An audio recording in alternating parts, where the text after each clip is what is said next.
Vai. Foi. Não foi. Tá.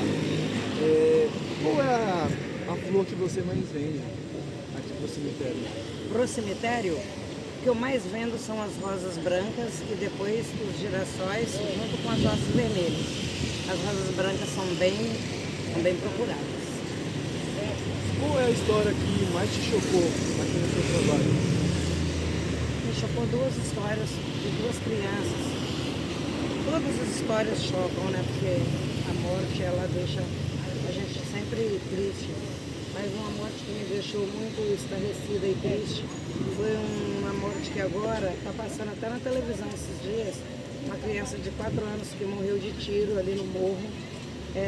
Essa morte é uma das mortes que eu atendi chorando, a família chorando, eu chorando também, de soluçar. Essa morte me chocou bastante, choca até hoje lembrar. E uma outra morte foi de um menino de 5 anos, que ele morreu de parada cardíaca e eu nunca tinha, nem no tempo que eu estudei enfermagem, eu nunca tinha escutado falar de uma criança na primeira infância sofrer um ataque cardíaco. Talvez tenha, talvez até seja até comum isso. Aquele foi para mim o primeiro caso e me chocou bastante, entendeu? Muito obrigado. 2. 2. Mas faz assim, ó. Senão não vai coisar o áudio direito. 2. Tá. Assim. Tá bom. Pode ir lá. Tá bom, amor, já tá bom já. Tá. Qual é o seu nome? Nilza Gomes. Você trabalha com o quê? Trabalho com flores naturais, artificiais, velas, bicolor, cor única, tricolor, e faço buquês, ramalhetes e trabalho com presentes também, quadro, xícaras. Você aqui trabalhando na frente do cemitério, você diria que vê muita gente sofrendo, fazendo parentes mortos?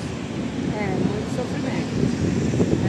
Excepcionalmente quando os pais trazem jovens, mais novas trazem bebês, porque acontece aborto espontâneo, alguns fatores, né, de saúde aí, a pessoa perde, quando é jovem assim, perde bebê, é muito difícil. Muitos pais trazem filhos que morrem de acidente de moto, acidente, briga de trânsito, aí eu já vi aqui também morte, sepultamento de briga de trânsito, também assassinato, né? Acontece bastante aqui na Baixada. Você diria que vendo que tem gente morta assim, você acabou se acostumando? Ou você nunca se acostumou? Nunca me acostumei. Eu entrei na área da saúde, né? Fiz curso de auxiliar e quando eu terminei, eu não quis fazer o técnico. Sofrimento do estado, sofrimento de pessoas que perderam pessoas, e eu tenho as minhas perdas, e eu tenho os meus sofrimentos, os meus choros, e então eu quis ficar na área da saúde. E como eu amo muitas flores, eu vim trabalhar com flores e o lugar que me acolheu foi na frente do cemitério, mas eu consegui conciliar porque eu faço arranjos, então eu faço as mulheres felizes, porque eu vendo buquês para os namorados, né? E, então eu me encontrei aqui, eu gosto.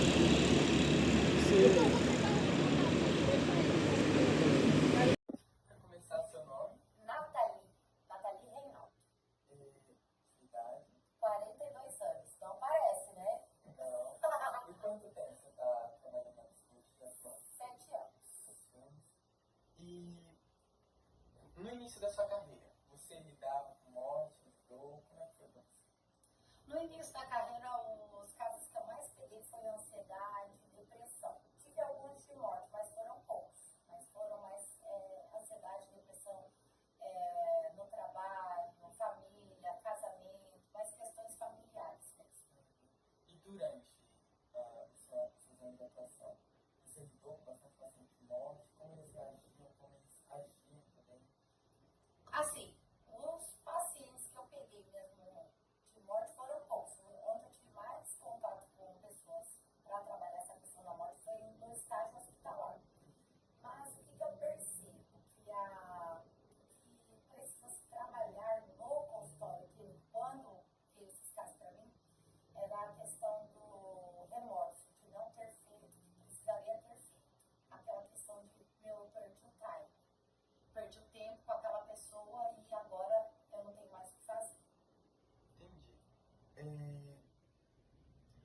E essas experiências impactou a sua vida de alguma forma? Mudou alguma coisa em você? Sim, eu até percebo no curso de psicologia, nós não temos na grade mesmo uma disciplina que trate sobre a morte, como no curso de enfermagem.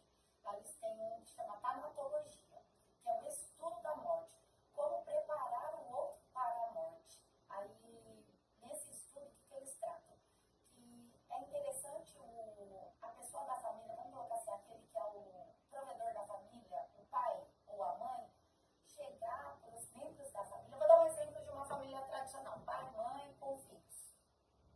Chegar e falar assim, filho, se o pai morrer, essas são as coisas que eu deixo, sendo, herança ou até dívidas. Passar todas as condições. Hoje, as famílias não conversam sobre a morte. E esse estudo, eles falam que você conversar sobre a morte com alguém da sua família é uma forma de amor, é uma forma de amar. Por quê? Porque você está preparando o outro para aquele momento. Independentemente se vai ocorrer breve ou se vai demorar. Então, esse estudo ele mostra o quê? Como preparar o outro para essa questão. E dentro das casas, pouco se fala sobre morte. E falar sobre morte é amor, é amar. Quando você fala sobre morte no seu lar, você está demonstrando respeito e amor para aquela pessoa que está convivendo com você. E atualmente, como você vê que as pessoas lidam com a morte? Como é para as pessoas hoje em dia, na sua visão? Na minha visão, hoje, até com o avanço da tecnologia, as pessoas têm se conectado mais às pessoas que nem fazem parte da vida delas.